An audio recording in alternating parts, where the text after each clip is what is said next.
The following production is part of the Play Some Video Games podcast network.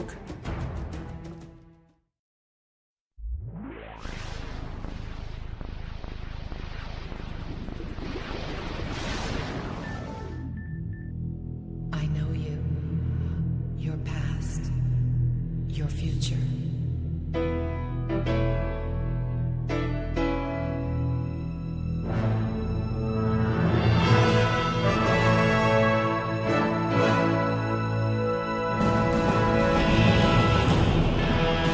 Ladies and gentlemen, denizens of the internet, PSVG family, and fellow Imperials, welcome to this E3 pre-show edition of the State of the Xbox Empire. I am Nathan Thomas. I'm going to toss it to our very, very well-prepared co-host Donnie tonight, and I just want to do a little editor's note. This NPR voice isn't a new thing. This is me not wanting to wake up the sleeping baby that's in the room next to me. So, welcome to Lowtown. It's like NPR. There you go. Should I talk like this? No, man, I'm excited. All time. I'll be the excited one. We're talking about E3. It's E3 week at PSVG, and this is a big one for us. Before I get into the show, I do want to go ahead and thank our Patreon producers. So thank you, Coach Hulk. Thanks, Callow. Thanks, Devin, Kevin, Chris, Kyle, Joel, The Bonesaw, Barry, and Paul Calicote. Without you guys, we couldn't do this week to week, so we appreciate it. E3, Nathan, are you ready? Are you ready for E3? Like, has it set in? Are you with it yet? Has it dawned on you that it's right around the corner? I'm gonna be honest. It has not. I think a lot of people are like that. Well, you know why for me, I've been living under a rock. Or more accurately, a book. So, I'm switching jobs, and I've been doing a lot of studying for some certifications that I'm going for, and a lot of learning for my new job. And because of that, I haven't been playing hardly any video games. I haven't been paying attention to anything on like social feeds or anything. I've popped into our Discord like here and there a couple times and said hello. That's about it. When we tag you, when we tell you to like come, hey Nathan, come see this real quick. That's right. I'll see a little blip on my phone. My OCD has to go clear out the blip, and so I figure out what's going on. Man, it is a month away, and the rumors should start flying. I know I am really excited. We will be live streaming. We'll talk over the event. Hopefully, we'll be able to talk over our friends Sean and Luke, who will be there, of all things. So congrats to the Xbox Drive. It's amazing. Are they actually going to make a road trip? Now that would be something. That would be something. And if they video blogged it like the whole way, that's next level. I know you're listening, Sean. Make it happen. Come on. I like how you switched Luke for Sean. You were like, I know Sean, I know you're listening. Well, I hope Luke is listening too. In my heart of hearts, I want to say hello to Luke and him to hear me, but something tells me he wouldn't hear it. He wouldn't hear it. All right, so let's. Luke. We have a lot to get through. Luke, love aside. All right, Xbox E3 showcase is scheduled for Sunday, June 9th. Do you know that song, that Whisper song? Careless Whisper? I don't know. It's called like the Whisper song. If you Google it, it's like they're rapping, but it's like all in whispers. Oh, yeah, it's not Careless Whisper. Careless Whisper has like the saxophone. Yeah, I feel like this is going to be like the Whisper podcast. Whisper. Not here. Hyping you up. We're like the yin and the yang right now. All right, Sunday, June 9th, 1 p.m. Pacific, 4 p.m. the correct time. Phil Spencer will take the stage, and it will talk all about Xbox and Microsoft and the initiative and everything they've got rolling out. Now, a lot has already been said, but we must address it. This marks the first year that Microsoft will take the stage alone in terms of platform providers. Sony is not doing E3 this year, and Nintendo is doing their standard direct, like what they normally do. They will have their video, and then they'll be there. They'll be on the show floor. But Xbox has the show basically all to themselves. And I want to really kick off the show and ask you, Nathan, what do you think that means for Xbox? That means capitalize while you can. You have the center stage. You have the spotlight, and you're the only live console purveyor at the show. You'll have a lot of people that'll have your attention. You'll have everybody buzzing or talking about what you say or don't say. So we use this time wisely. Bring out the big guns. Talk about your cloud streaming platform because of Stadia. They're going to be doing something too. Talk about the next iteration of your most powerful console and how it's going to be better than the competitor. But they need to capitalize on this time. They're going to have the mind share. I think the biggest thing that they've got going, in addition to everything you just said, is they're going to be the true stage for third parties to get some marketing buzz. And I think that's a big.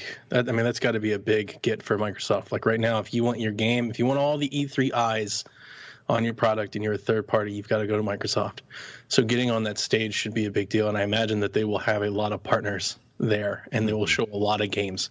So that's going to be. I mean, it's going to be huge. It's going to be a lot of fun. Right. I think we're definitely going to see something from their big hitters. We're going to see Forza. Obviously, we're going to see Halo. But they really need to take this time to. They've been talking about what the new studio acquisitions have been as far as the actual studios. Talk a little bit about that roadmap. Talk about the types of things that people can expect to see. Whet the appetite just a little bit. Not too much, just a little bit. Good segue. So my first point that I wanted to bring up was that last year Microsoft announced the acquisitions of Ninja Theory, Playground, Undead Labs, and Compulsion. And then EXO, they also added inXile and Obsidian. Now, these are the things we know. So I wanted to ask you, Nathan, do you think we will see a new studio acquisition by Microsoft at E3? It wouldn't surprise me, to be honest. At this point, they've been in growth mode, and they're starting to switch gears a little bit to that next console cycle. That means they're getting all their in studios to make content, for that launch window. It wouldn't surprise me if they announce another studio acquisition, but I'm not really expecting it. Do you have any guesses, any predictions on who? Is there anybody that you've been following you think might be joining the family? BioWare. It's always going to be my answer. BioWare. I know there were rumors that Microsoft could acquire Relic a few months ago. Mm-hmm. The Age of Empires folks. I think Sega owns them, but I mean, to be honest with you, I've never really researched them. But I wanted to bring up one that I'm not sure if Microsoft would ever actually, or if they would want to be bought out, but I think obviously it's a great fit. Skybox Labs. They worked on Halo 5, and they're working on Halo Infinite, and they have a brand new game coming out of their own. It's this limbo platforming adventure game called Stella that they showed at GDC.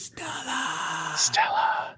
And they've always, for the most part, they've always done Xbox and PC stuff.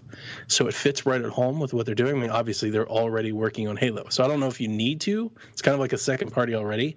To my knowledge, when I was researching them, the only thing that they've ever done not Xbox or PC was like a UFC game, like back in the day. But so if you see that name and you've never heard about it, Skybox Labs, that's potentially, that's what they're doing. They're already working on Halo. So you know what I think they should do? Microsoft as a whole, not just for gaming, but they should acquire Blur. Blur? Blur. The cutscene manufacturing company. Oh, yeah. I remember they were talking about them with Gears, right? Mm-hmm. So if they acquire Blur, which did a lot of work for them for the Halo Wars games and some other cutscene stuff that they had, and obviously the Knights of the Old Republic stuff was by Blur as well. But if they could get that for, kind of really nailing down if they're going to do single-player content or story content, really having a polished, fantastic in-house developer for that, for just the Blur or for just the video, that'd be great, right? So that way the developers don't have to worry about focusing on that side and they just take care of it. Plus, Microsoft having that in their wheelhouse, using it for advertisements, using it for other products and other things that they have on their line, makes a little bit of sense to me. That makes sense. No, I'd follow you there.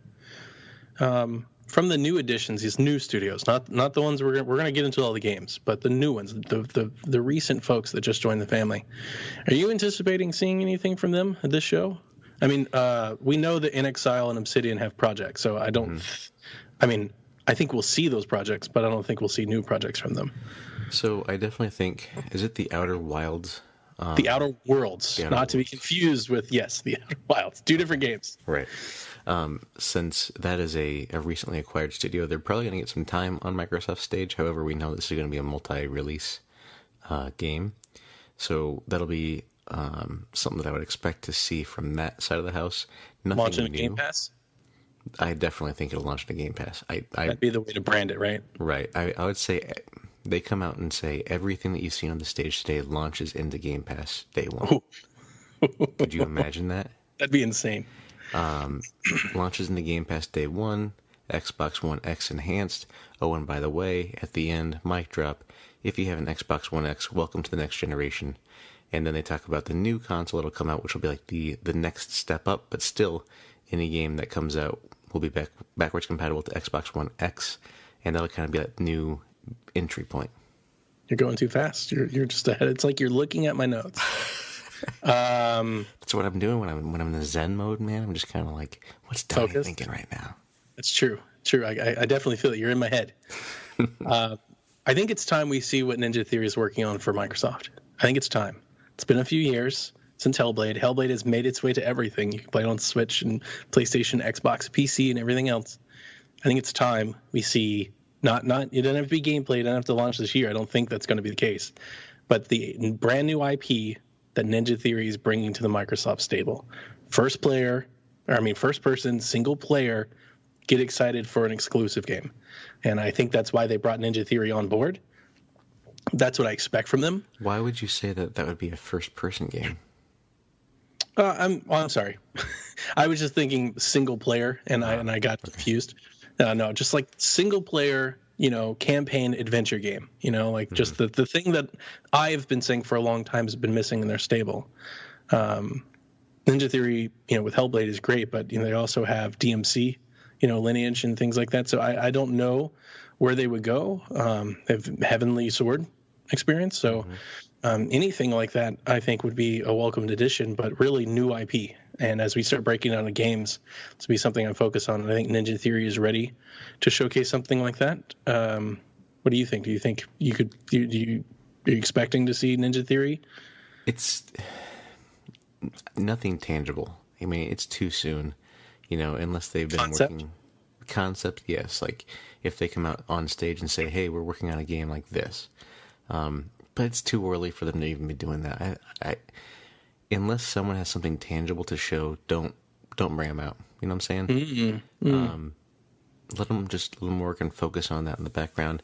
One thing that I think would be cool, though, and I know you want new IP, I want new IP too, but just thinking about this, the lineage of that studio is a lot of strong female protagonists. Mm-hmm. What if they re-envision Perfect Dark and make it kind of that third person or that action-oriented kind of a sneak around stealthy type game, hitting more of that spy beat rather than that first person shooter beat? As I say, you're thinking like Splinter Cell, Metal Gear, but Perfect Dark? Mm-hmm. It's not bad. It's not bad at all. Like a Black Widowish vibe type thing.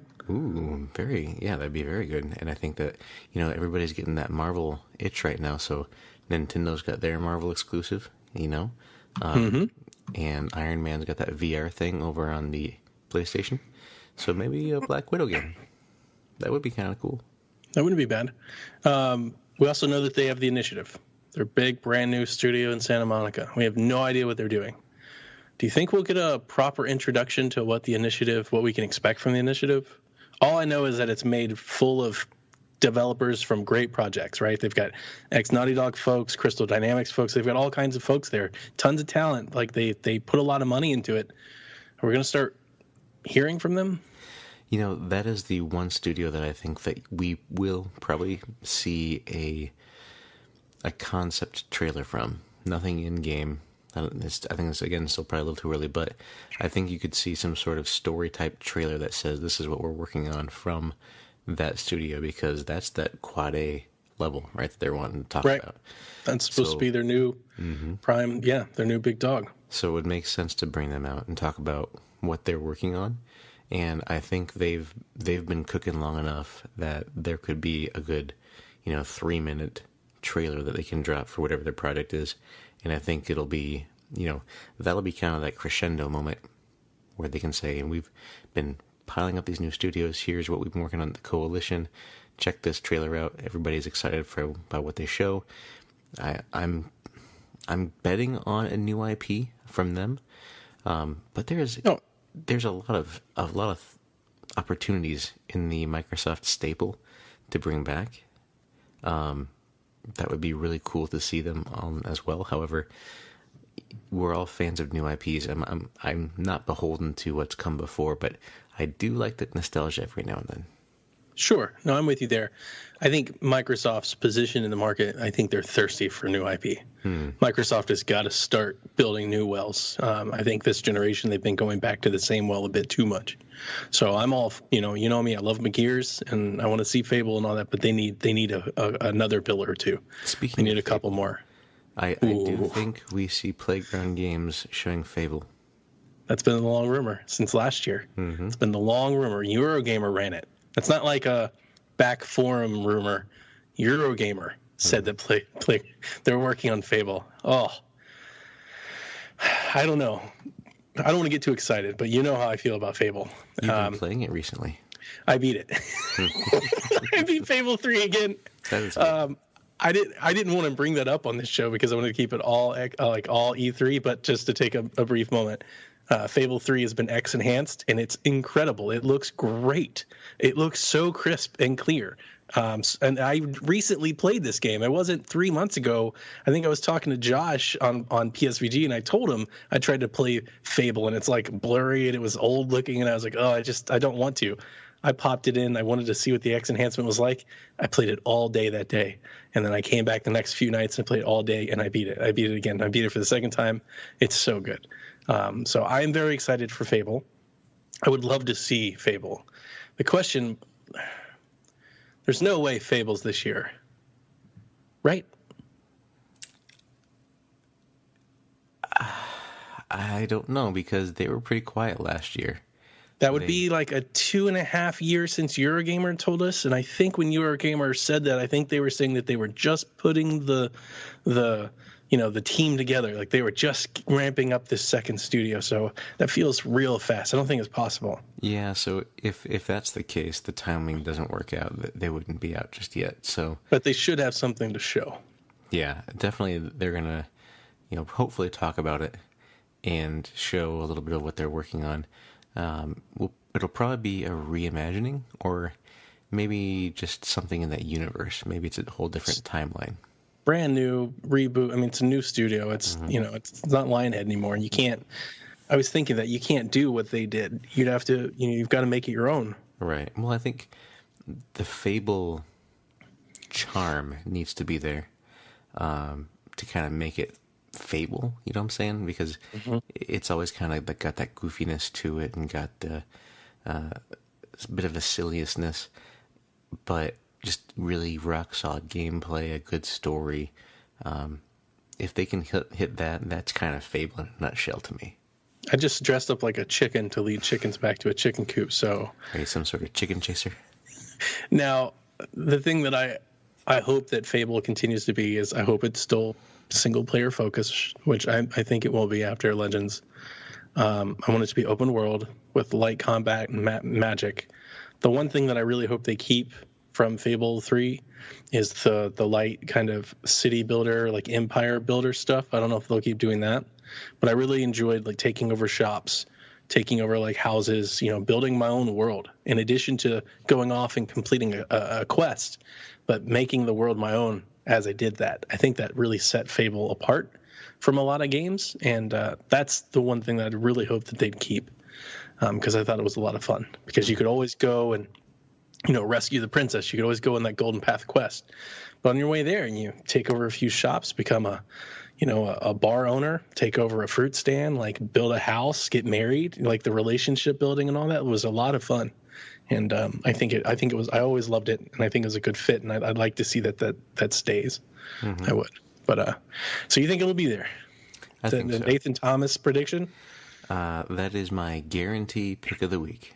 Ooh. All right. I want to talk services. Mm-hmm. That's my next bullet point. So last year we got the unveiling of Project xCloud, and we got the announcement for Fast Start. If you remember, and Fast Start loading times, you load right into games faster. What do you think we'll see from xCloud? And do you think we'll see? Are you anticipating any new, OS enhancements or anything like that? Store enhancements? What are you thinking on the services side? If there was going to be any enhancements that they talked about during E3 to the OS, I would have already seen them. So no. Oh, that's right. Yeah. They do iterative changes, monthly and things like that, and release things as it goes. So nothing major, nothing that they're going to spend time talking about on the stage. But from the services perspective, I would expect them to showcase live xCloud and how it streams. And I would expect it to be available for people to check out after the showcase. On the show floor or public? On the show floor. I don't think they'd be ready to launch it up publicly, but being a cloud-based service, it could be an available now type situation to try.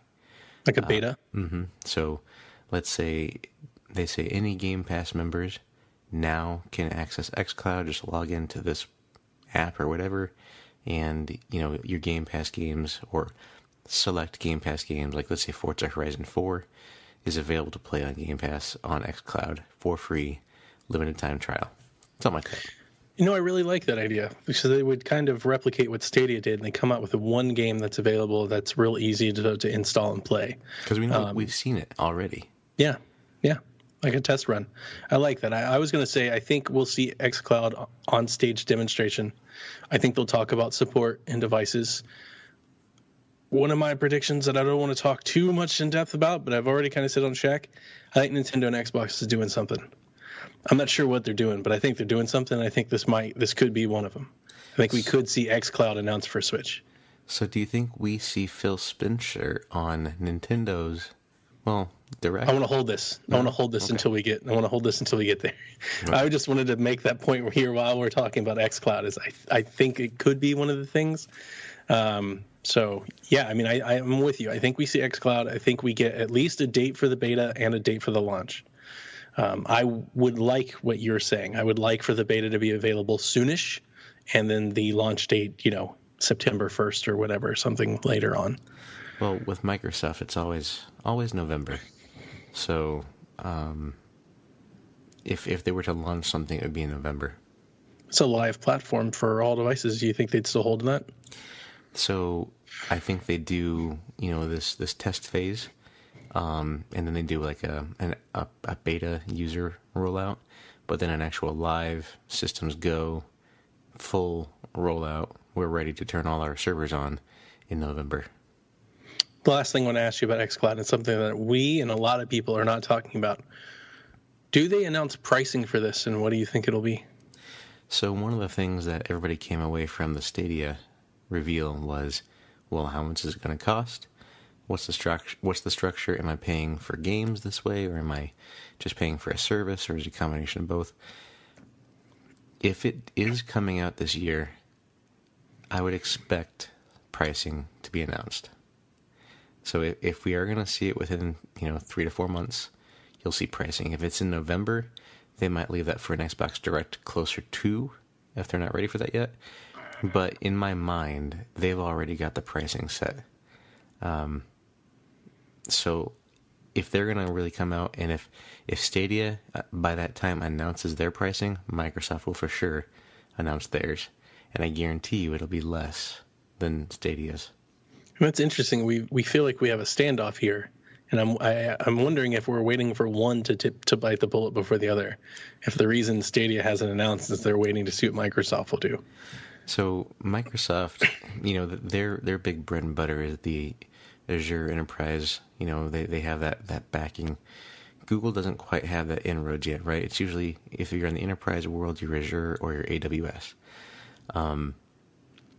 And Microsoft, I think, will probably try to use that clout a little bit to preempt Google, because Google is that great disruptor. You never know what's going to happen. It could take off, or it could be a Google Plus situation, right, where it's there and then it's gone. Sure. So if you don't fight the dragon's going to win, right? So they have to come out. They have to be ready. So here's what I was thinking with all my Stadia background, how Microsoft could maybe do this is they announce the price. Let's call it $20 a month or something like that. You can stream the games you own. But then you add in something else. If you're a Game Pass subscriber or an Xbox Live Ultimate subscriber, you get a certain amount of hours you can stream with no additional cost per month. What do you think about something like that? Like an EA Access type of, you get 10 hours a month you can stream without any additional cost, just so you can try it out. You can play it. It'll be available to you on your phones and stuff if you want it. And if this is something you want to do more of, then you can pay. So I could see that, but I have two other things that I just thought of when you said that. So first is games with gold becomes games on xCloud. That's good. I like that. So those games that are coming out there, they all launch free into your xCloud subscription base. You can play them on there. It kind of gets people using that environment a little bit. But you never, let me ask you this. So when you're saying that, I just want to, for clarification, you can now stream them, but you don't get a license for them? Correct. Okay, I'm with you. Because I think that would be the way that they do that. So they kind of start cycling some games in and out. So this month, this game might be available. Then 2 months later, then another game might be available, something like that. It might be able to get some, say, more exciting titles in people's hands that way. Right. So some more exciting titles and just get people used to that structure. Meanwhile, they have the next tier up where you can actually use it for other content or games with that structure that they're going to announce for pricing.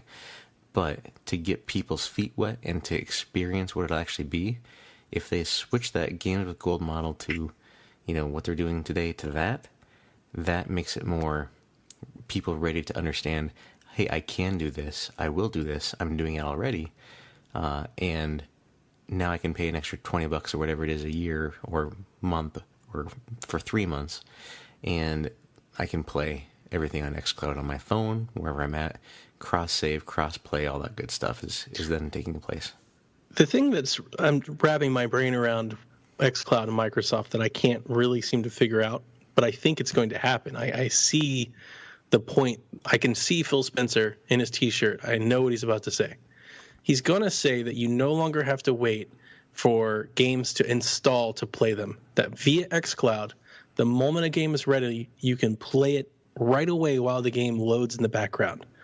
I just don't know how you monetize that, because I feel like with them pushing this platform that's something that they want to be free, because I don't think people are going to pay for that extra, right? Because let's say a game takes, 2 hours to install? Mm-hmm. Nobody's going to pay more to install a game, for 2 hours while it downloads. But maybe if any game you pre-order, you could play instantly via cloud until it starts to get a little messy.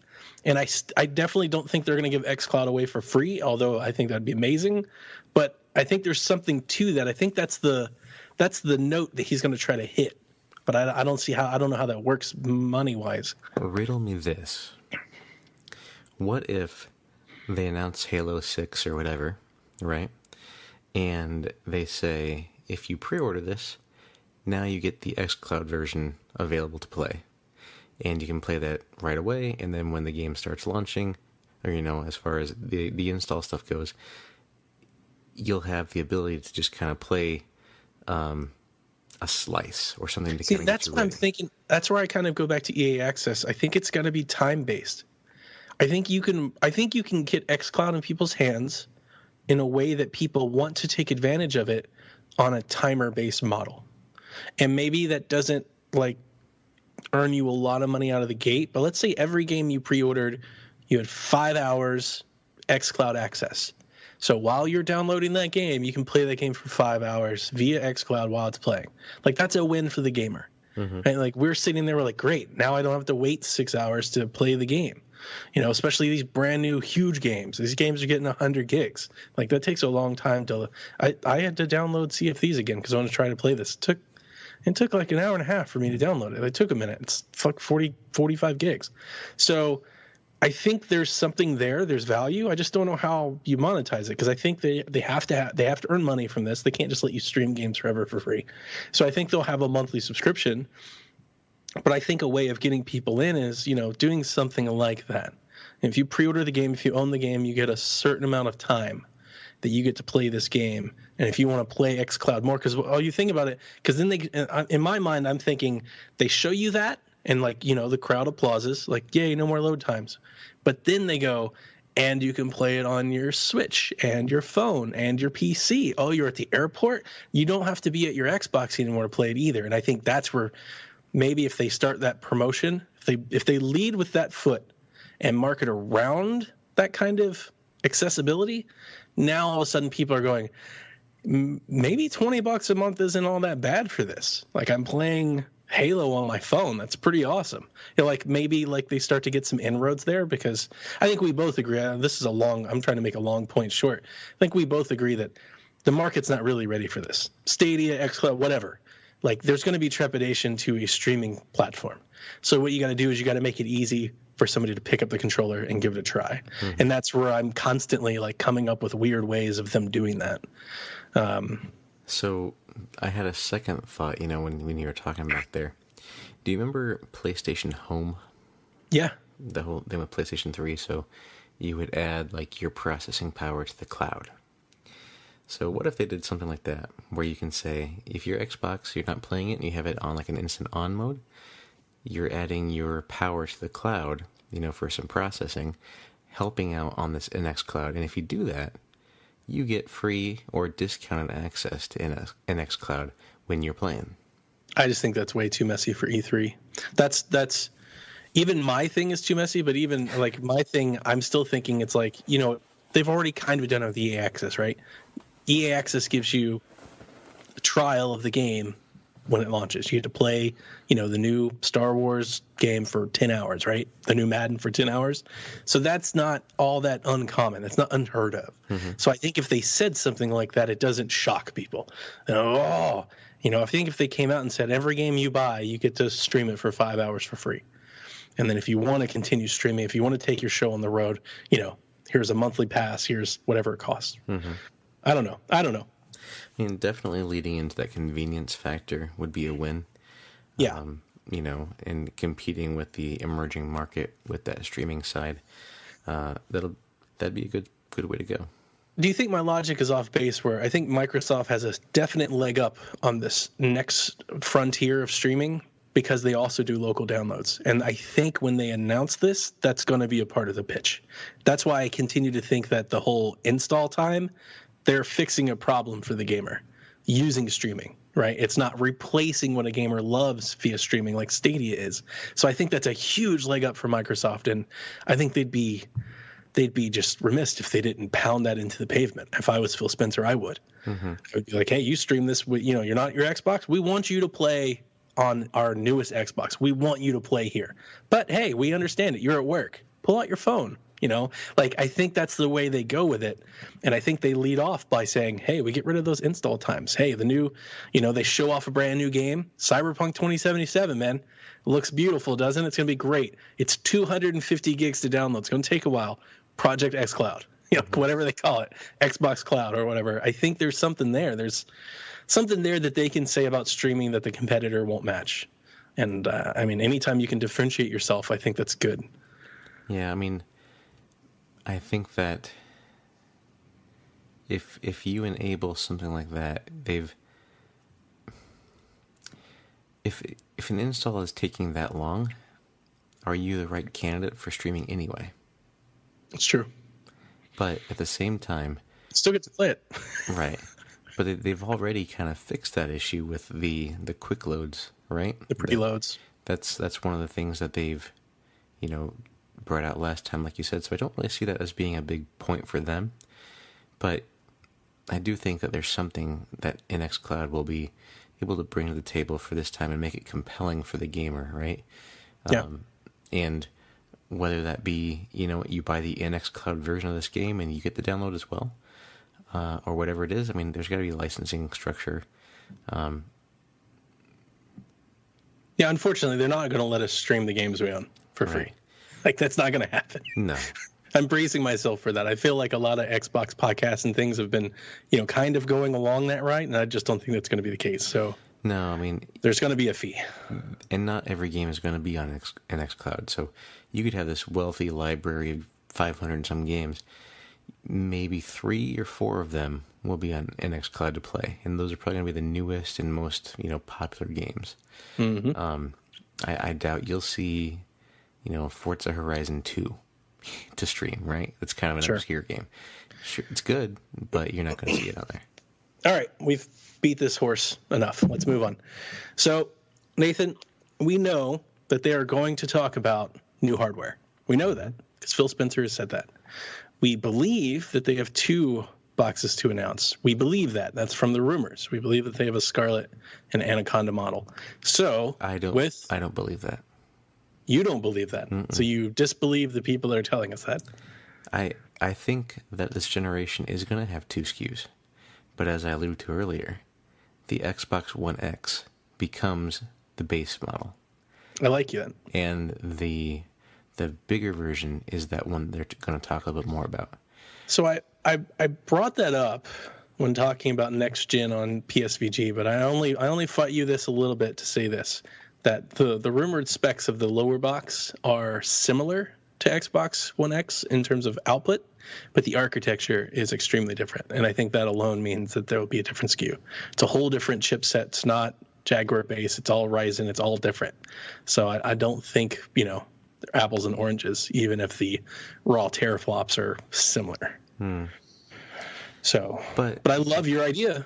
At the end of the day, right, Microsoft is an operating system company.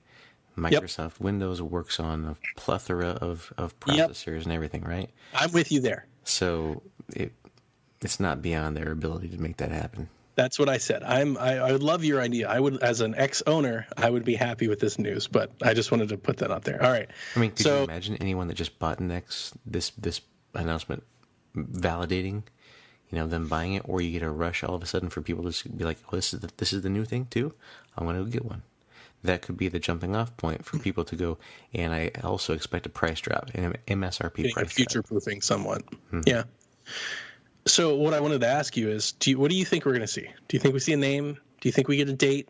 Do you think they actually show the boxes? Do you think we're getting like a Project Scorpio unveiling where we get some stats and they talk around it, but they don't really show anything? Do you think we get a peek at their strategy? And by that, do you think we see them announce that they're doing 2 SKUs at launch? Like, what are you anticipating? We're not going to see that unless they launch this year, which I don't believe they will. I think we could see it and it launched next year. But we could see it. You know what I'm saying? Like, we could see it. They could say what it is. They could even show it to us and announce that it's coming later. If you look at the traditional E3 that we see, right, we usually don't see it until it's about ready to launch. It's in production. Mm-hmm. These aren't in production yet. There's no tangible box to show. They could show you a fake box that doesn't have any innards in it. Yep. But if the PlayStation 5 details are any indication, they're still making chipsets that are going to work for these consoles. Yep, they're not out yet. Right. So, A, we're not going to see it this year, and B, we might get a rendering box, but that's just going to be, whatever. So, I think that they'll just talk about it. They'll say we're working on it. This is going to be, again, the most powerful console on the market. It's going to be an Xbox. And if you want to play where it looks best and plays best, it's going to be an Xbox. That's going to be their moniker that they run with for this whole next generation. That's what they want to run with, especially in the console world, but also probably now in the cloud space.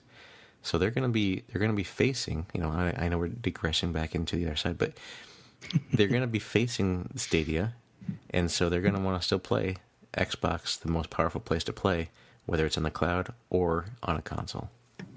Good. That's good marketing. I like that. I'm with you. I think we get a Project Scorpio type of unveiling. I think they show us a pretty picture of a chip. I think they talk about how many flops and things it can do. And I think they say year. I think they say 2020. Possibly, I would get excited if they gave us a frame, a range, a fall, or a winter, a holiday, something. But they'll at least say a year. They'll say next year. The name of the Xbox will be the Xbox 2020. The Xbox 2020. I mean, as much as I didn't like Xbox One when it was announced, right, because they have the old one, and everybody's always made fun of that. Now that they've done it and they've stuck to it, I kind of just wanted it to be called the Xbox 2. Like, just start with this and keep going. So I'm fine with that. So that's like the whole marketing, I think, is like either it's Xbox 2 or it's Xbox 2020, and it kind of fades into a 2020 year. I like that marketing, but still call it Xbox 2. Because then you have the Xbox 2, the Xbox 2S, the Xbox 2. I mean, I wouldn't be opposed if they just called it the X2. Like, just condense it, man. But, their Xbox One is now their brand. That's kind of the marketing they've leaned into. I don't think that brand has paid off too well for them. But I don't want to point that out. Yeah, I don't think it has either, right? But to go Xbox 2 then says, well, 2 is less than 5. Why would I buy the 2? Very good point. Very good point. That's the whole reason why the Xbox 360 was the Xbox 360. So they just come out and call it the Xbox 7.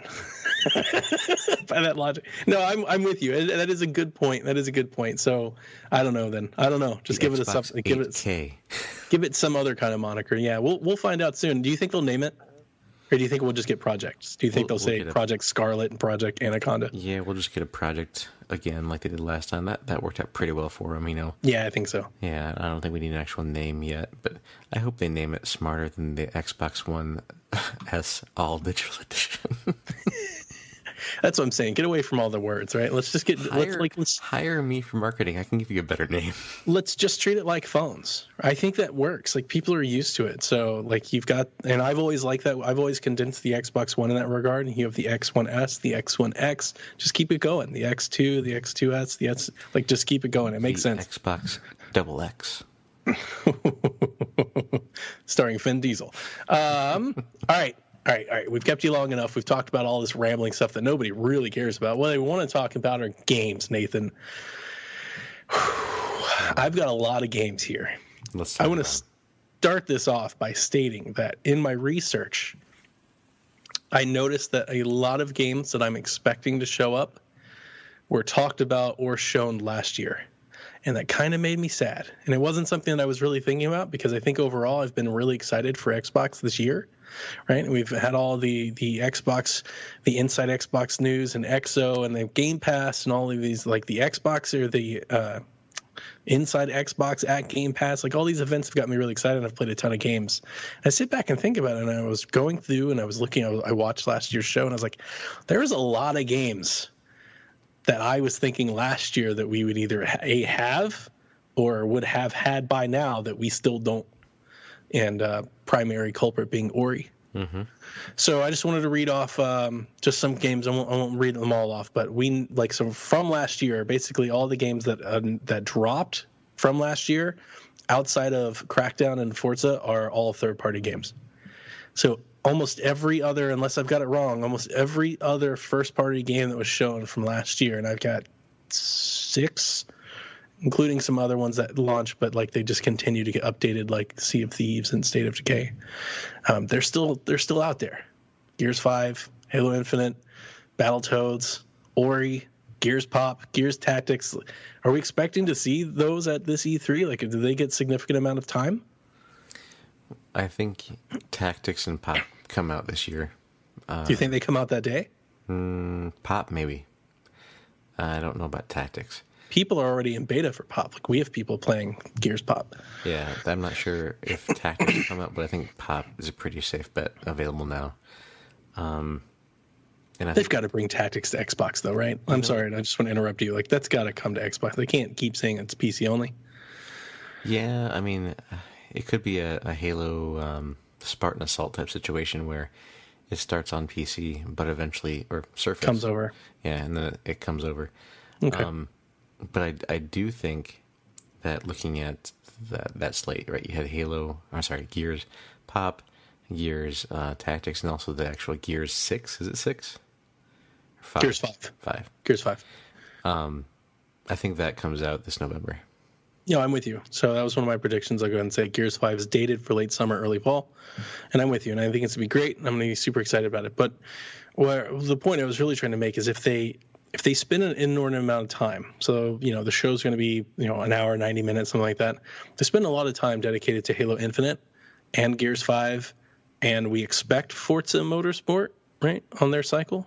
There's no reason not to expect that. So that's already something that we're expecting. Maybe this Battletoads show up, or Will o' the Wisp.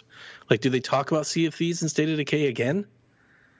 Because, if they do, that's a whole lot of games that we have seen. Halo Infinite aside, people are excited for that because we haven't seen a whole lot of it. I'm just saying, there's no surprise with that lineup, right? Mm-hmm. I mean, it's safe, right? You could say that it's safe. Yeah. But I don't think that you necessarily need to talk about it. I think they'll drop maybe a total of 4 minutes of between the two of them if they kind of bundle them together with a continuing update type release, right? If they show Ori, if you take 6 minutes or 5 minutes and you bundle what's it called, Minecraft, and then those two games together, and you say, hey, here's our ongoing games, here's a quick update on all three of them, and then move on. That way you've covered it, everybody's happy that likes them, and you didn't spend much time on it for anybody else that's not really caring about it. Sure. No, I'm with you. I think we see Halo Infinite gameplay, like something to actually show people moving around on screen shooting stuff. I don't think so, because it's not. I wouldn't. That's not coming out this year. Oh, it's not coming out this year, but you don't think the Gears didn't come out and neither did Ori, but they showed us those. You don't think we're going to get that for Halo? You'll see a cinematic trailer. That's about it. Ooh, okay. Again, So they're going to blur. I think you're getting gameplay. We're going to see that game move. You're going to see something in engine. We're going to have the screen go dark. It's going to say in engine, and we're going to see Halo Master Chief stuff. I don't think it's going to be in depth. I just think we're going to get an idea of the environment that the game is set in and the stuff you're doing. I wouldn't be surprised if Battle Royale was confirmed. I wouldn't be surprised if that's just it either. You may see Master Chief and then a whole bunch of other Spartans, and they just kind of say Battle Royale is coming to Halo. So I wouldn't be shocked. What do you think about this? You know that we've had 343 working on making the Master Chief collection the best that it can be. They're still working on it, releasing updates. Reach is coming, and I think Reach comes that day. Yeah, I think you have that day, and I think you also have it, releasing on PC that day. Yeah. And they add to it a free version of Halo Infinite on the engine, stress test maybe, but a battle royale, a free-to-play battle royale. That would be insane, and that would definitely get people excited, and it would get them It would tie people over to next Xbox. Because I think you and I agree, we don't play Halo Infinite on Xbox One X. You're going to play Halo Infinite on the next thing. Mm-hmm. So I'm with you there. I don't think so, but I love that idea. I think that's a crazy idea that would get people really excited, and they have been working for a long time.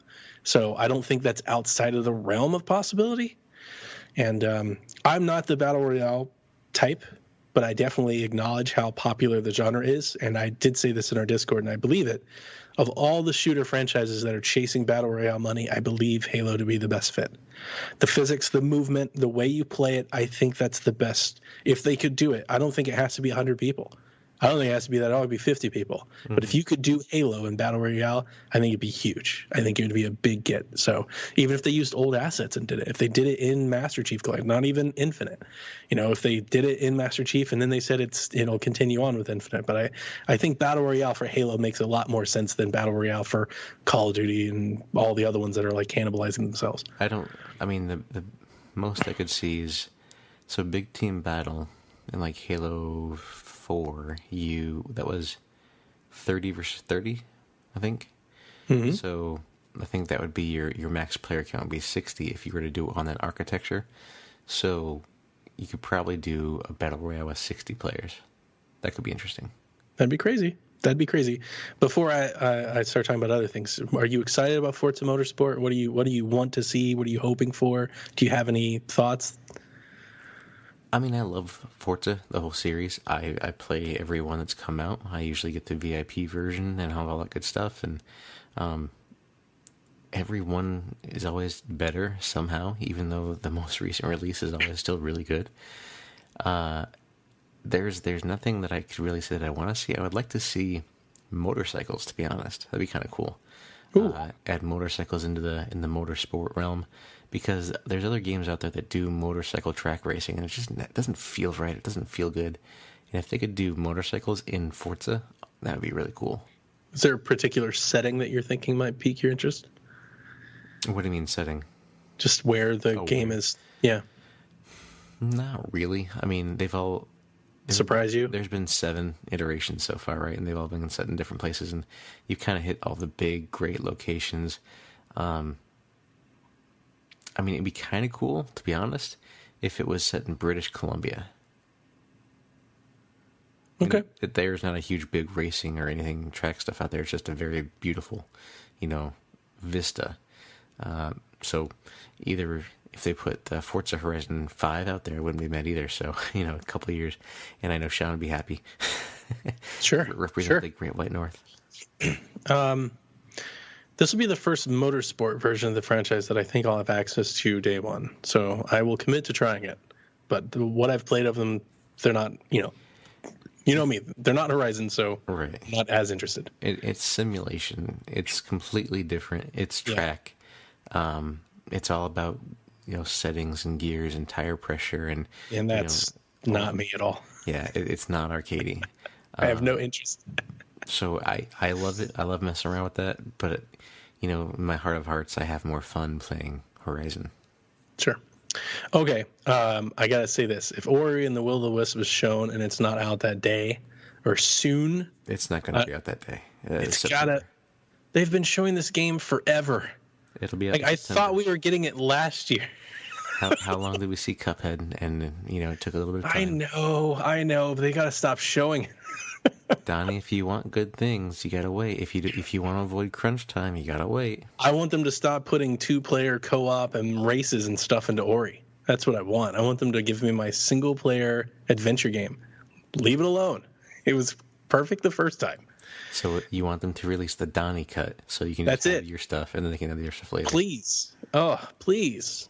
And last year they talked about Battletoads. We didn't see it. They just said Battletoads is coming. So do you think you're going to see it? I don't care about Battletoads. Do you think, is it possible that they could make you care? No. I'm all about a beat 'em up. So I will remain open-minded. No. Not unless it's like Arkham Battletoads. I got you. Last year they showed Session, the skating game. Are you anticipating seeing it again, or do you think that just goes dormant until it comes out? I don't know. If it's not ready to come out, don't show it. If it's not coming out this year, don't show it. Okay. So with you saying that, do we see Cyberpunk 2077 at the show? Do you know if you answer this, you're answering whether or not Cyberpunk 2077 is coming this year? Do you think it's this year? I would love to have it this year, but I don't think it comes out this fall. There's no way in hell that Microsoft is going to have an E3 all to their own and not show that game. That game is there. Yeah, I mean, but I'm with you. I don't think it's this fall. It's not coming out this fall, but it'd be a delightful surprise. Could you imagine if it did come out and if they did actually say that this will be available day one on Game Pass? Oh, Game Pass would be nuts. There's no way. They want that money. They're going to get their $60, but that would be crazy. That's crazy. That's crazy. Here's your secret announcement. Microsoft acquires CD Projekt Red. That's also crazy, and that's huge. Now you're moving mountains, man. That's big. That's a huge deal. The one third-party game that I am really looking forward to seeing more of, and it is coming this year, and it will launch this fall, and that's Dying Light 2. I'm very excited. I want to see more, and they will be there. Game, right? It's a zombies open world parkour game. Zombies open world parkour. Yeah, it's like Mirror's Edge meets Daisy, State of Decay type thing. Meets Nate doesn't play. Oh, it's great. It's great. You should give it a try. No. I've got a bunch of indies. You knew I was going to bring the indie love, but want to cover. Games. There are a lot of third-party games that we know exist. And Oh, wait. Third party. Third party. Right. So I do want to say one thing. That, and this may be on your list, so I'm probably jumping the gun again. Okay. But here's what I think we see from the third party that's going to be a big one. Star Wars. Fallen Order. I knew you would go there. So my question is, EA is going to have their own show. Do you not think It'll be in both spots. But here's the thing. In-depth? Here's the thing. With Jedi Fallen Order, when they had it at the Star Wars stage, they had special Xbox stuff, and the Xbox representatives were there with them. So there's some sort of marketing deal going on, and I bet there's a custom Xbox One X console that's going to be announced along with that. Star Wars flavored. Yeah, Jedi, with that, probably that lightsaber design-ish built into the console a little bit, some raised edges and stuff here and there would be kind of cool. Okay, all right. And if you turn it on, it makes a lightsaber noise. I'm buying that thing. No, that I like. That now you're taking the extra step. I love it. All right. So in addition to Jedi: The Fallen Order, with Call of Duty, Doom Eternal, Dying Light 2, Cyberpunk, Code Vein, Control, Borderlands 3, Ghost Recon, Vampire: The Masquerade, Bloodlines 2, and Bloodstained. Those are all games coming out after E3. Do you think you see any of those on the Xbox stage? I didn't include the sports game. Sorry, Mo. I know EA will talk about them. They'll be there. So I'm sure Madden will get a trailer at the Xbox show.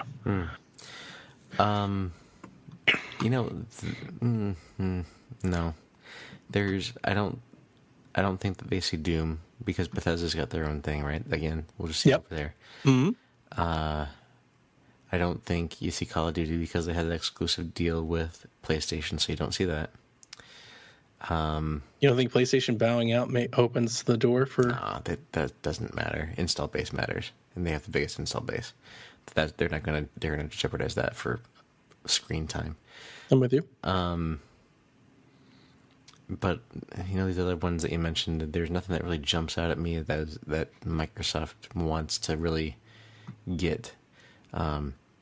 I think that you'll probably hear from, like you said, the CD Projekt Red with the Cyberpunk game.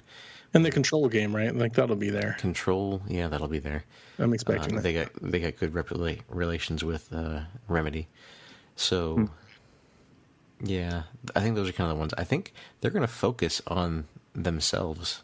Even though they have the chance to really get those third parties, if I was Phil Spencer, I wouldn't be just welcoming all the Johnny-come-latelys just because you have the space. Ooh, little testy. Look at it. He's got a little axe to grind here. I mean, look. You are the most powerful console, right? But when we were announcing that the last couple of years, where were you? Now that you don't have space to go, now you come to see Daddy? No. Ooh, I like it. I like it a lot. All right. So I've got a list here of indies, but before we do, I didn't leave out Game Pass talk on the services talk. I just wanted to get to the games. So last year with Game Pass, they announced at E3 all of the first-party stuff for you, but they also added Fallout 4, right, The Division, and Elder Scrolls Online, and Warhammer. They said that at E3. They launched those games. They said that those games are coming to Game Pass. What games do you think go into Game Pass that day at E3? Do you have any things on your mind? Wildlands. Ooh, good one. I like it. The backwards compatible Splinter Cell games to go along with the new Splinter Cell announcement. Ooh, I like that one too. Those are. Look at you came prepared. Dude, you know me. I don't prepare. I think because Ubisoft has a pretty good relationship with them with Game Pass, you might even see. Well, we're not going to get a new Assassin's Creed this year, but maybe Origins finds its way into Game Pass. My prediction was Odyssey. That's one of mine. I thought Odyssey's going to jump in. I think Odyssey would be too soon. It's super cheap right now. The game just keeps plummeting in value right now. I think it should go to Game Pass. It could. They'll sell more DLC that way. Yeah, that's true. But I think that if you were to put that in a Game Pass, you would want to have Origins in there first. So I think if you do one, you do both. Okay. Maybe Maybe they do both. because that would be good. Again, they had That'd the be console insane. launch That'd be right crazy. with Unity and Black Flag kind of bundled in together there. So Any Star Wars stuff? I mean, I would love some Star Wars stuff like we talked about, with that, but I don't know. They've got a lot of Star Wars games on backwards compatibility. Mm-hmm. Maybe before Jedi Fallen Order comes out, they've had some different Star Wars games in Game Pass already, so I don't think there'd be any big announcements to put into Game Pass. Have we had any EA Access games go into Game Pass? Or are they keeping them very separate? I don't think I've seen it, but I could be wrong, because everything that I think of that's been in EA Access has just stayed there. It hasn't gone into Game Pass just yet. Sure. Okay. Anything else? I'm trying to think. Because I have a couple. Ooh. Here you go. If indeed CD Projekt Red is on stage, Witcher 3 will be. You got mine. That's another one of mine. Good one. In addition to yours, very good, Nathan. I put we're on in the same page. I put on Nier Automata. I could see that. That was recently on sale, and that's a game that I almost bought. But if it's in Game Pass, I'll definitely play it. Metro Exodus. That would fit because the other two have been in Game Pass. Mm-hmm. But not. It's a little soon. That's just Yeah, but I recently don't think it sold well. Those are my options. I had The Witcher. I had Assassin's Creed Odyssey, Nier Automata. I think Metro. I think I feel real good about Metro for some reason, man. I'm like, that's a good one because I think that could, it's going to get people like Monster Hunter World, right? Got people excited about Game Pass. I downloaded it, haven't even played it, but I was like, that's an awesome get. Maybe like Sekiro. And I only say that because Sekiro was on the stage with Xbox. So they've been doing some marketing, some branding for them. Like I could see that relationship continue. But I don't know about that one. I was kind of picking out games that we've seen on Xbox stage previously that have come out that would make sense to come into Game Pass now. That's kind of where I was going. It'd be kind of cool. Just thinking, like Square Enix, right? They just released the recent ports of the older Final Fantasy games. If we see a couple of those find their way, and like if you see the Final Fantasy VII port make its way, that makes a lot of sense. That makes a lot of sense. It really does. That makes a lot of sense. That wouldn't surprise me at all, and that would be somewhat exciting. And maybe it would get me to try one. Probably not, but maybe. Probably not. I'm not gonna lie to you. Probably not. I couldn't be. I feel like the furthest removed from Final Fantasy love for no reason. It's just I'm not interested. Another one I think that could find its way into Game Pass, I don't think it has been yet, but Metal Gear Solid 5. Ooh, it's a good one. Is a good contender. It's been out for a little while, and I know Ground Zeroes was in Games with Gold a long time ago, and I think that there's that Metal Gear Survive that came out too that didn't do very well. I would like that one to come to Game Pass more. I would actually try it if it came. I'm more interested to play that one than the one that's actually good. Yeah, but I would wonder if to kind of counteract some of the Death Stranding talk, they could go with Hideo Kojima's last foray in Metal Gear with Metal Gear 5. They could put the trilogy in. I have the trilogy on disc, but they are back compatible. That's true too. They could do that as well. Those wouldn't be bad. What about I don't think they would ever do it, but do you think they could ever get into like Rockstar's pudding? Could they put GTA 5 on or Red Dead on 360? Could they do something there? No, they're never going to do that. I mean, GTA is continually in the top selling. I know, but they're also making a lot of money off of online. You could put it in Game Pass. I mean, there's something to see there. Well, if their effort is just to get somebody that's never played to play it and go online and spend $5 on their currency, I could see that. I mean, I bring up these ideas largely because there's value. I know there's probably somebody listening like, I've played those games or old games. Like, there's value to putting those games in people's minds again, putting them on stage, putting them in front of people, getting them hands. Like, there's value to that. Like, that's shown. And you do things like that, people think about it and they go buy it. Like, that's a thing. So Nathan, I have a list of indie games that I want to talk about, but before I do you have any indie games that you are looking forward to playing or hoping to see added to Game Pass or launch or get updates on? Donnie, you know I have an extensive knowledge of indie games. I know, that's why I asked you first.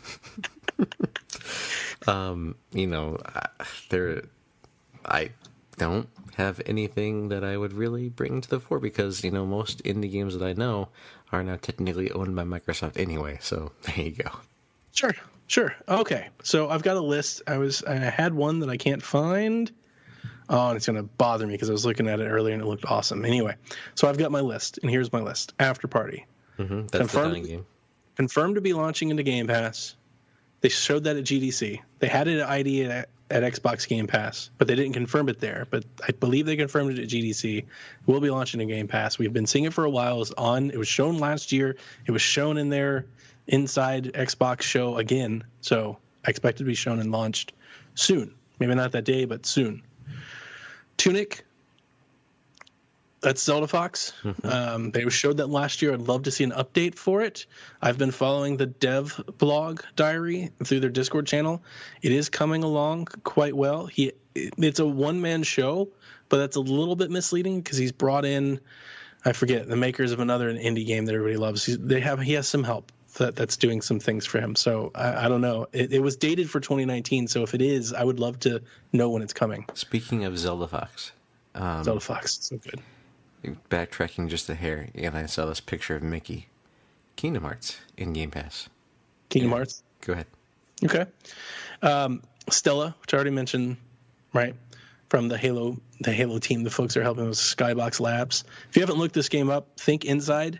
That's what it is. It's Inside, it's Limbo, but it's not like as dark and brooding, but it's in that vein, and it looks just like it. You're not going to be surprised. Ooblets.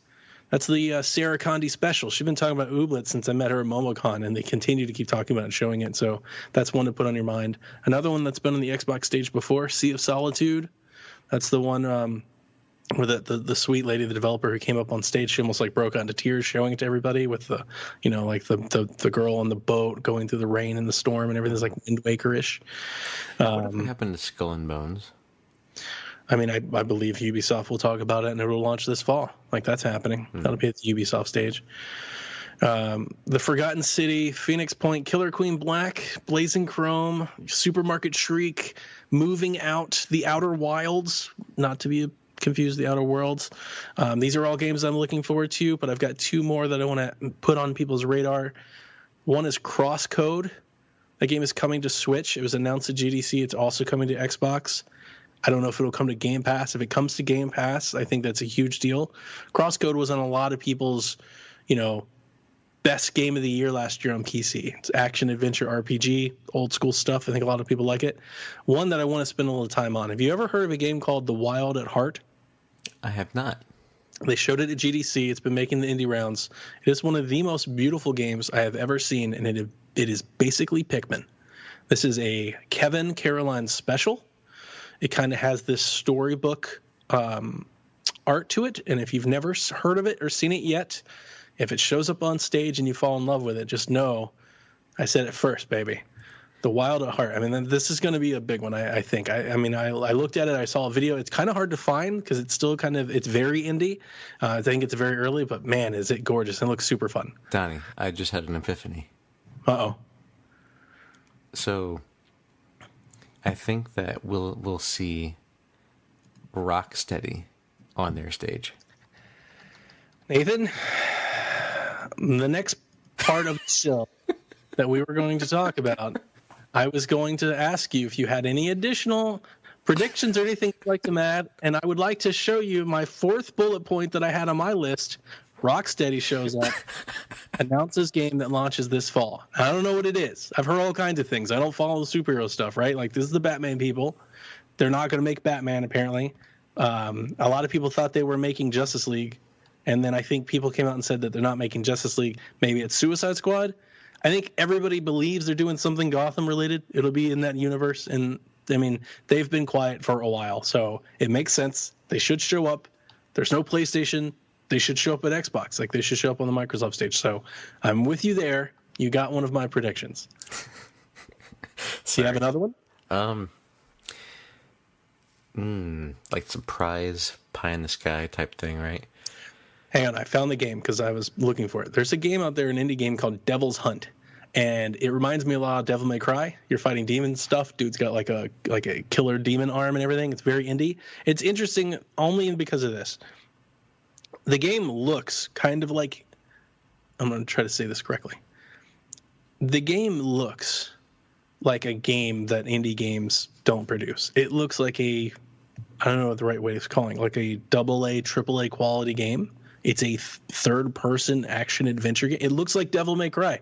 Like, that's what I'm trying to say. It looks like a game. It's not like it's realistic graphics. People look like humans. It's not, a little pixel art game. It's not an indie game. When you say indie game, there's, connotations that come with that label. This is a game that doesn't look like that, but it's from an indie studio. So that probably means it won't be like super great, but it has a lot of production value. And if you see that, and if Microsoft has an indie sizzle reel, take note. It might be pretty good. So if you've never heard of that one either, maybe give that one a YouTube search, Devil's Hunt. But back to our predictions. I've got one for you. Let me give you one. Okay. Actually, no, I stole yours, so go ahead. Apex and Bungie show up on the stage. Who and Bungie? Apex, okay. Apex Legends, and or Bungie show up on the stage. That's a prediction that I have, and that comes largely because Bungie is now emancipated, right? They're on their own. They're indie. They're independent, and Apex Legends has a new season that should be coming out soon, right? Season 2 seems to be lining up really well with E3. What a better way to announce it than putting in an Xbox on stage, put it in front of people, right? 50 million players and all that. Like, well, let's talk to them. That would be smart. So I would say, here's just me wishing. Okay, this is nothing that is actually going to happen. Star Wars Knights of the Old Republic 3 announced exclusive to Xbox on their stage, because there's that history that they have. The first 2 were exclusive to Xbox, and I want this game. Give it to me. Give me. I love your pie in the sky. That is definitely not happening, but I love it. Second is Indiana Jones.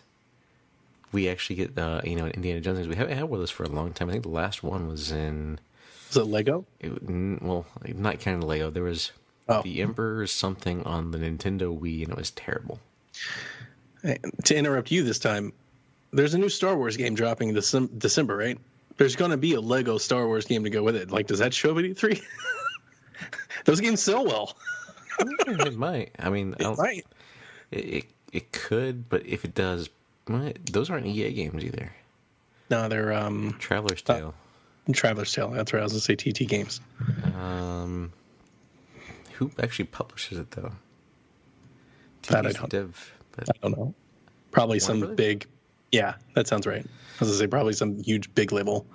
Probably Disney has their own publishing arm now. But, it'll probably show up, but I doubt it. But anyway, give me an Indiana Jones game. Show it up on the stage. Uncharted Wants to be like Tomb Raider? Yeah, Uncharted has had their run. Tomb Raider's going to be dormant for a little bit. Give us the OG. There's going to be an Indiana Jones movie in 2 years, I think. Kind of, start talking about that little machine and just show me a movie, 3-minute trailer. Be great. I would rather the Initiative make their own Uncharted or Tomb Raider game, to be honest with you. What if they make Indiana Jones? No, I want them to be something else. Oh. My next prediction is that we hear from Playdead, their next game, following of Limbo and Inside. Because they've shown concept art of the game last year.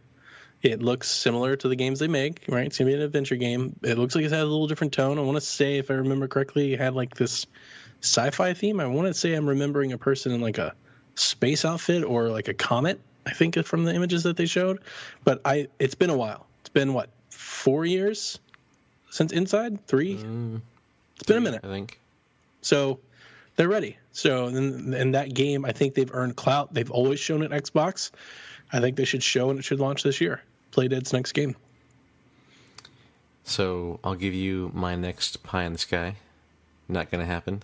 But How many more do you have left before you give me? I'm just making them up as I go. So as you do, I'm going to do another one. Okay. How many more do I have? Okay. So just looking at your backdrop there, I know you love Nintendo, and I know there's going to be something happening here with Nintendo. Here's what's going to happen. Master Chief is going to show up on Smash Brothers, and it's going to be playable via xCloud. If that happens, Nintendo fans are going to riot. I'll love it. No, they will not. All right, so let's get into this because this was... All right, so I had two more predictions up. One we've basically already talked about. The first one I had, Fable's alive and real. Mm-hmm. It gets a reveal similar to what we saw from Infinite. So we already talked about that one. So let's get rid of that one. Mm-hmm. Something's happening with Nintendo.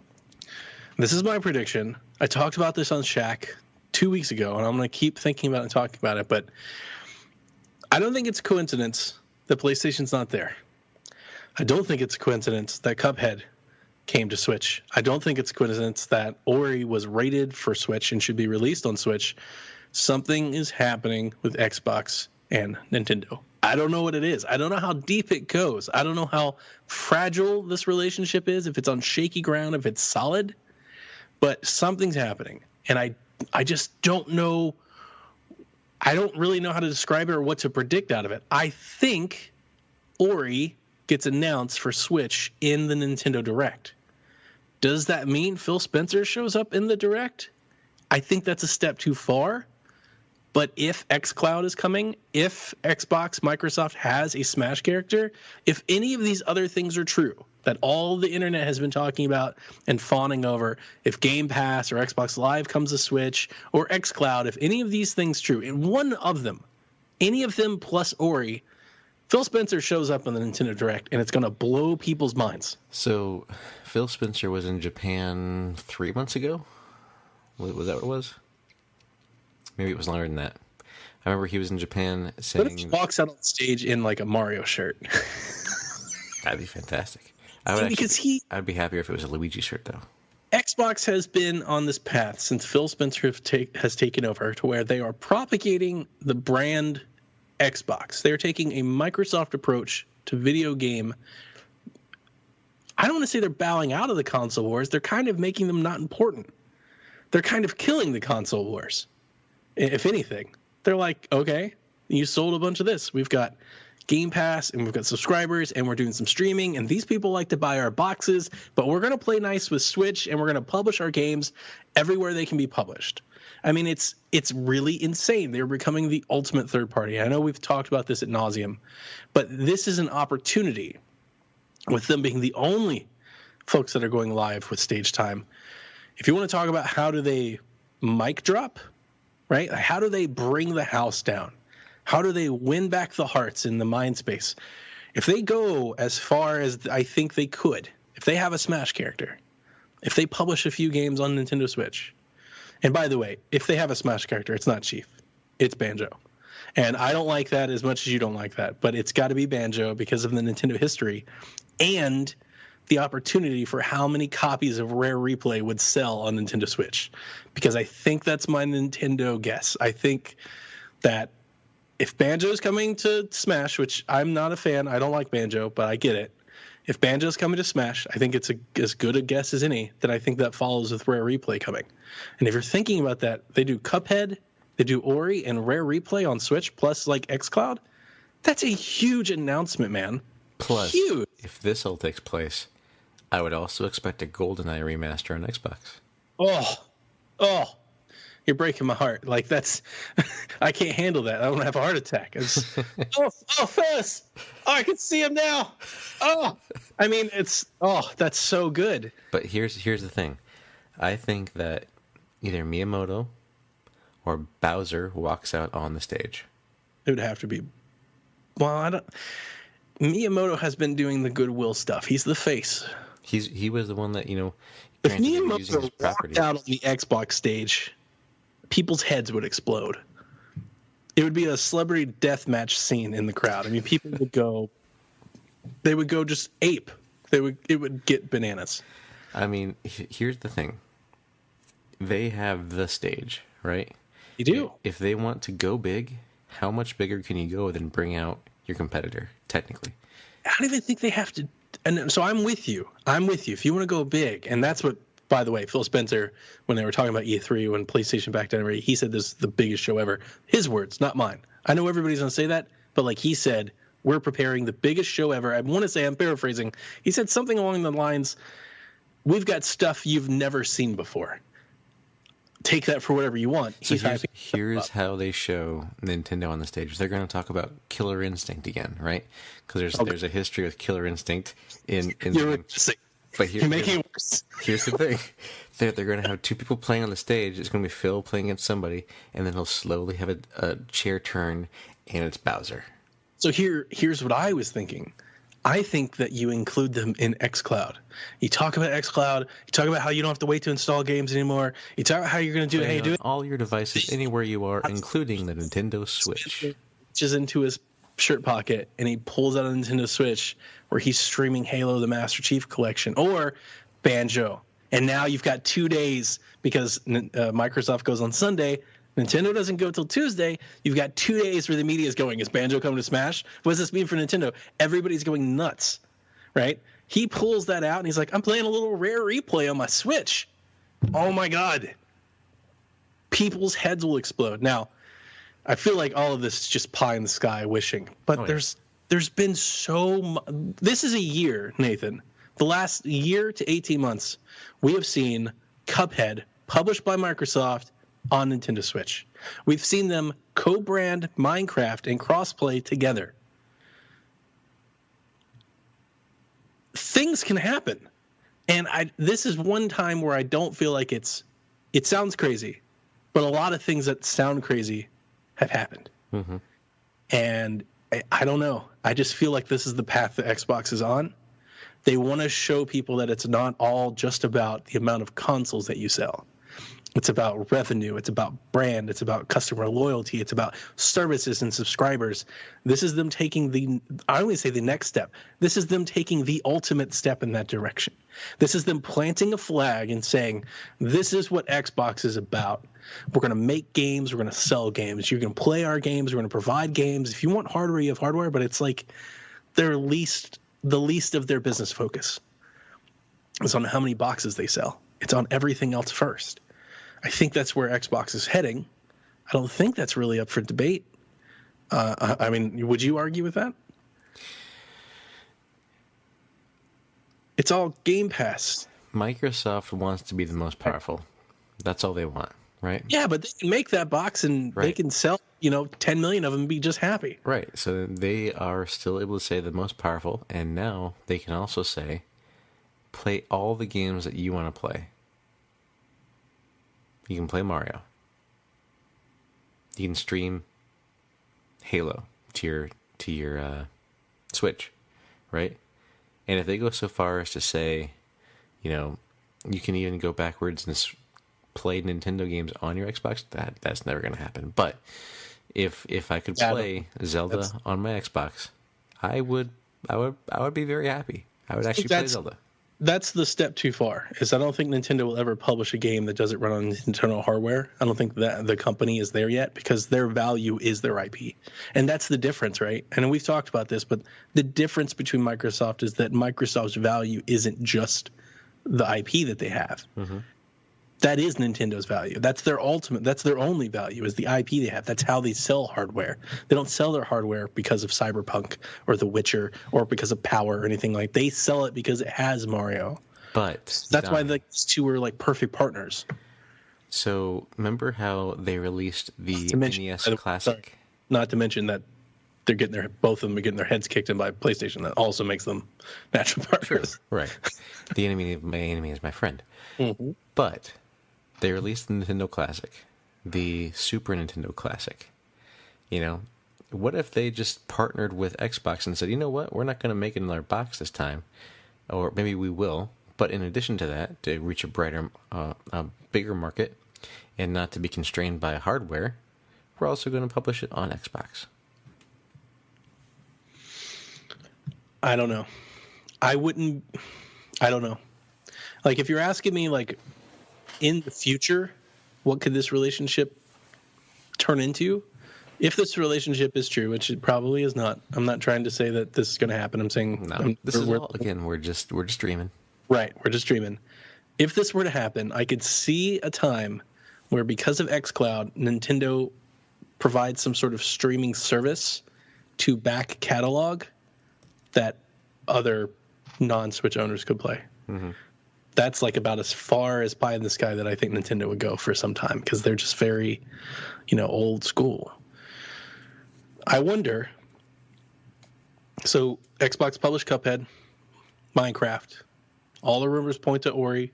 Like, we're on Ori Watch. We have no idea if that's true, but there are retail listings for Ori on Switch. And leakers said that that's happening, so we have some evidence. Is there any other games that you would like to see Microsoft publish on Switch that you think might give those franchises like some new life or some excitement? I already said Rare Replay.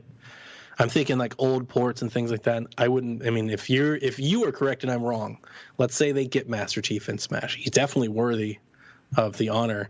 Do you think they could publish Halo 1, like something like that on Switch? I think you're more likely to get like a Conquer on the I'm Switch. definitely going Rare. Yeah, right. Definitely. Or what was that game with the dog? Game with the dog. It's like a robot dog that had like a little spark, and you put it in other little spark things, and you had a little... Oh, yeah. Oh, I did not like that game. What was it called, though? I mean, I think that would be a candidate for that kind of a thing, too, possibly, because that's kind of a one. That's a good one, too. I mean, it's not. I did not like that game, but it's a really good guess. And I want to say Transistor. I know that's not right, because Transistor is like an indie game. A Recore. Recore, yeah. Damn. See? Pretty good. So I could see one. That would not get me excited at all. But, the Nintendo typical fan base, I think, would enjoy that. Game. And then, you know what would be interesting? I don't think... Is Shadow Complex something that was exclusive to Microsoft? I don't know. If Shadow Complex could make its way out there, it would be kind of cool. Yeah. Anyway, that was it. Those are all my bullets are fired. I think Xbox and Nintendo have something to say. I don't know what it is, but I think they've got something to say. If Bowser walks out on the stage, or anybody from Nintendo, this is ultimately like a 10 out of 10 conference, right? Oh, no matter what they say. And I was thinking about it to like go a little conspiracy theorist. Are we all that sure that maybe is it possible that if this turns out to be true, just to say like, hey, Xbox Empire, we talked about it first. Is it possible that maybe that's why PlayStation's not there? I think PlayStation's not there because they don't have anything to say. I know that's the walking term. I don't agree with that. They've got tons of studios and lots of projects we don't know about. And like maybe they don't want to show their hand. Like I get all that, but I'm wondering if this has been something in the works and all this Xbox and Nintendo stuff's going to get together, it would be really bad to be following that. I think everybody you would not want to be PlayStation in that situation. You would not want to be there while that's happening. That would look bad. Mm-hmm. Well, they're all hugging and bromancing and talking about all these games coming in, playing nice with each other, and everybody's talking about, console wars and what does it mean in Microsoft in the future. All of this hype and hoopla, you would not want to be there if you weren't a part of that. That would make you look not so great. Mm-hmm. So, just thinking. Well, Donnie, if all of your bullets have been fired for E3 2019, I think that brings this pre-show to a close. I did, man. E3. All right. Well, where can people find you, sir? Find me everywhere at Play Nintendo. Everywhere. Twitter, Discord, PlayStation, Xbox, Nintendo, all of my things. Play Nintendo. You can find me, Spider Jedi, over on Xbox and all the other places, except for Twitter. I'm voiced by Nathan over there. And you can find the show at the Xbox Empire. And special shout out, like Donnie said, to our friends that are making that Xbox drive over to E3 this year. Check out their podcast and their content that they'll be putting out from the E3 floor. That's pretty cool. Mm-hmm. So I think that's about Oh, you have an epiphany. I'm sorry. I want to say it because I'm pretty sure we answered it, but we had a question, and it was above my predictions, and I didn't answer it. What does Microsoft have to show at this year's E3 so that's not considered a disappointment?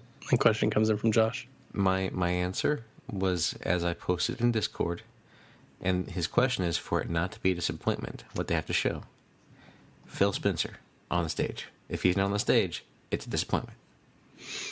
I think all right, so I'll be a little more pessimist. I think because they're there alone, I think there's some trepidation that whatever they do, if it doesn't really excite people, like I think we'll see articles and talks and conversations about the death of E3 and how it doesn't matter and all that. So I think a lot rests on Xbox shoulders to kind of carry the show. So I can understand why somebody might want to ask this question. I just think they have to come out with a game. I'll even put it there, just one game that gets people really excited. Not fans of the series excited, not long-term people that have played them all excited. They've got to come out with a hit game, a game that gets everybody excited. And I think it's been a while since that has happened. Right? With Nintendo and with PlayStation, you can mark some of these tentpole games that when they showed those games at E3, everyone was excited. They need one of those. Xbox needs that game. I think the closest they've come is Cyberpunk, but they really kind of need their own game to do that. And I think if Halo Infinite can do that, if whatever Fable can do it, like they've got to show something that gets people interested. But I don't think Halo can do it because there are people that just don't like Halo, right? They've moved on. Right. So I think it needs to be a new game. I think it's going to be the Coalition's game. Whatever it is, that's what it's going to be. You mean the Initiative? The Initiative, sorry. Yeah. No, I'm with you. It needs to be, that's what I think they need to do. That's the charter. To get people excited about a video game, not a service, not a platform, not a new thing. Like Xbox fans will get excited for that. They need to excite the industry with a game. One game. It could be an indie game, but it's got to get everybody on board. So they need the darling. They need the darling of the show. On Friday, they need everybody talking about a game that they showed. I mean, because they've got the stage. They're all, they're there with EA and Ubisoft and Nintendo. They need their announcements to be the one. I think as long as they do that, I don't think we have a disappointment. I think you're right on. So I think that's a good note to end on. Thank you again for listening. Thank you, Donnie, for joining. And for the state of the Xbox Empire, that'll do it. The state of the Xbox Empire has never been stronger, and we will see you again after E3 2019. Woohoo!